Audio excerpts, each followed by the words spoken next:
Hello everyone. So this summer, I got two flats. It's always the rear tire. I have two bikes, and within like a week or two, um, both rear tires popped. So I'm gonna try to replace the inner tube today. So the first thing to do is to move the chain all the way down to the smallest gear. This way you remember where it is, right? And then now there's a quick release lever on the other end. So what we're gonna do is we're gonna pop this open. So once the quick release lever has been opened, if it's too tight, just turn it around a little bit and make sure the brake pads are not, pinching the wheel. In our case, it's not. So here we go. The tire just popped out like this. It's supposed to be pretty easy. Okay, now the tire has been removed. We have some new tubes. So I'm gonna just swap in the new tube directly. So and then we can patch this tube separately. And also, it's quite unclear why this tire popped. When this popped, there was a pretty loud sound. So I'm guessing maybe a pinch, because I wasn't able to find anything that punctured the tire.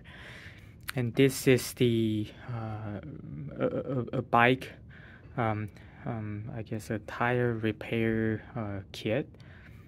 I guess I got this for $1 actually at a garage sale, and we'll use these ones. They call it bike irons to remove the tire, and then this thing is for patching the tube. Okay, let's get going. So in the repair kit, I guess you can see the instructions here already, and the tire irons, and a bunch of I guess 3-4 patches, and a piece of sandpaper, the liquid, and the instructions. And there's a Ziploc bag as well for, like, I guess, all the materials. And these are for the tire itself. So what we are gonna do is to remove this dust cap. I think all the air has leaked out. Yeah, there's not much of anything left, but still we'll open this. Okay, and what we can do is we can inspect the tire again. It's hard to get a focus, but I remember I didn't see any pinch or just any holes, on the tire. There wasn't anything, so this is pretty strange. And to use these, make sure you go around, the spokes, so because you can do something like this. So let's see if I can do it by one hand. So get it one of this in, and then do like this. I think I need to use both hands, so hold on. So just like this, you see, I got 2 in already. Some people use 3, and you're supposed to be able to just move this around, but it is still too tight. So I need to remove this and then do it again from here. It's better if you use your hand a little bit so you see the edge, and then you go in from there. That will be way easier. So like this, and then you pull. You see, it's easier this way. So just go. This part is out already, so don't go too far. Probably just like 5 to 8 inches, and then you do it here. At one point it will be easy to just get the whole thing out. Yeah, so at this point I can just you know, come here and then do it like this around the rim, and the whole tire is gonna come out. Okay, and from that point it's pretty easy. Usually you can pull the whole thing out and then the tube is right within it. So hold on. Oh yeah, I forgot to remove this small thing. You see right here. So unscrew it. Otherwise, it's holding up the tube. So remove this, and then you can remove the tube and the tire. Okay, so once the tire has been separated from the wheel,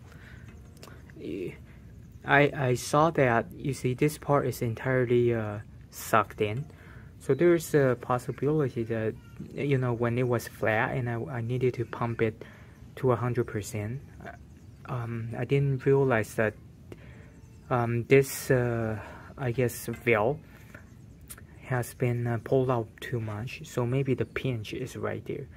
So we'll see, because you see, it's very difficult to remove the tube from the wheel at this point. It's just not moving. So I think that's probably where it broke. And yeah, I think it was broken from here for sure. Like I can't even get the valve out at all. You see, I pulled so hard that the whole thing ripped. And I'm using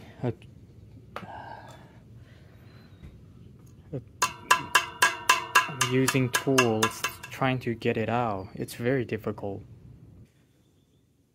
So it's not going well. Like the tube separated from the valve, and now I'm using this clamp to get the remainder of the tube in there out. Otherwise, the valve wouldn't come out. So it's been really difficult. Okay, so finally I got it out. So I guess lesson learned, right? Like whenever your tire goes flat for a while, make sure you kind of push this in and reset it before you pump it, you know, up to 100 to 120 psi. Okay, so there's a rotational mark here that points that way, so the wheel is gonna spin that way. So I think this is right. We just need to install the new thing, you know, the new tube. That's it. And then we'll line up the hole for the valve against the I guess with the rotational mark. That way, when you want to pump the tire, you always see that you can go from 85 to 145 psi. Okay. Let's get the new tube out. Okay, I prepped the tire and the rim a little bit by wiping it down. And now I got this from my neighbor. Let's see if it's something that we can use. First of all, I think it's for 700 times 23 to 25C, and this is 23. That's a 23, so we're good. And it looks new, so let's just get it in. And we'll pump this up a little bit so it has some shape to it. And that way, you know, you wouldn't get pinched as easily because it's gonna sit, you know, imagine it has a little bit of air. It's gonna sit in the tire much better. So there wouldn't be anything that's left over going around and get, you know, pinched right on here, right? And I think that's it. And make sure, you know, the tire is usually rotational and it's gonna rotate the correct way. Okay, so I lined up the valve, the hole, and the rotational mark. You probably can't see it clearly, but it spins that way.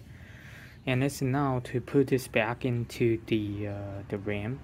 So I'm gonna start with the valve, and again, we need to make sure, you know, what's behind the valve doesn't go into the hole.